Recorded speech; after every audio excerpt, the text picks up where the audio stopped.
I will sue you. মই কথা নাপাতো, মোৰ লয়াৰটোৰ লগত কথা পাতিব। কৰবাত শুনা যেন লাগিছে জানো? ডেফিনেটলি আমি মুভিজত দেখা পাওঁ বা কিছু সংখ্যক মানুহে ব্যক্তিগত জীৱনতো তেনেকুৱা অভিজ্ঞতাৰ সন্মুখীন হৈছে নিশ্চয়।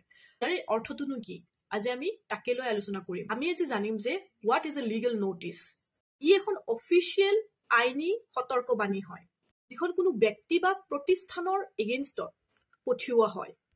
তো তাত আমি প্ৰতিক্ৰিয়া নিজৰ জাহিৰ কৰোঁ বা আমাৰ দাবী প্ৰতিপন্ন কৰোঁ। আদালতত কোনো কেছ জোৰাৰ আগতে কৰা যায়। যদিহে থ্ৰু দিছ লিগেল নোটিছ আপোনাৰ প্ৰব্লেম ৰিজল্ভ নহয়, দেন অলৱেজ অপেন কোৰ্ট আছে।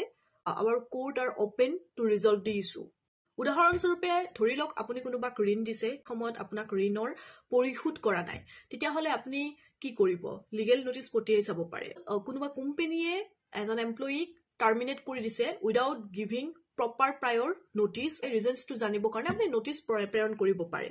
নহয়তো বা আপুনি কোনোবাক লিজত প্ৰপাৰ্টি এটা দি দিছে, বাট এটা যিটো সময়সীমা থাকে, সময়সীমা পৰিক্ৰম কৰাৰ পাছত পজেছ কৰি আছে, তেখেতসকলৰ এগেইনষ্টত আপুনি একশ্যন লোৱাৰ আগতে এখন প্ৰপাৰ লিগেল নোটিছ আপোনাৰ ৰেচপেক্টিভ লয়াৰৰ থ্ৰুৰে পঠিয়াই আপোনাৰ প্ৰব্লেম ৰিজল্ভ কৰিব পাৰে। এতিয়া আহোঁ যে লিগেল নোটিছ এখনত থাকেনো কি? লিগেল নোটিছ এখনৰ প্ৰথম কথাটো হ'ল আপোনাৰ সমস্যাৰ বিৱৰণখিনি দিয়া যায়, যে কি ঘটিল, কিয় ঘটিল আৰু কেনেকে আপুনি যাক পঠিয়াইছে তেখেতৰ লগত সম্পৰ্কিত।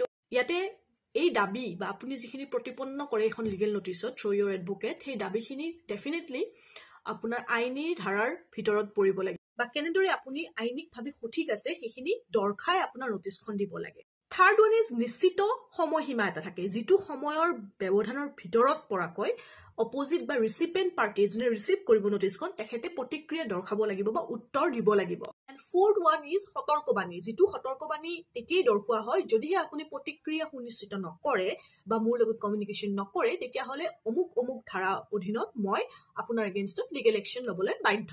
চ' নাও আমি জানিম যে আমি কেতিয়া লিগেল নোটিছ পঠাব লাগে।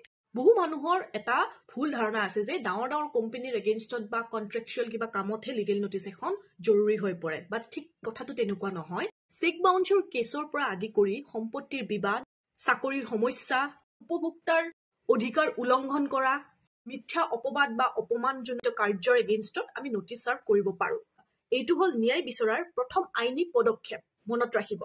গতিকে আপুনি যদিহে কোনো আৰ্থিক সমস্যা বা সম্পত্তিৰ সমস্যাৰ লগত যুঁজি আছে বা অন্য কোনো আইনী সমস্যাটো আছে, তেতিয়াহ'লে সময় নষ্ট নকৰিব, বৰঞ্চ উচিত সময়ত উচিত পদক্ষেপ ল'ব।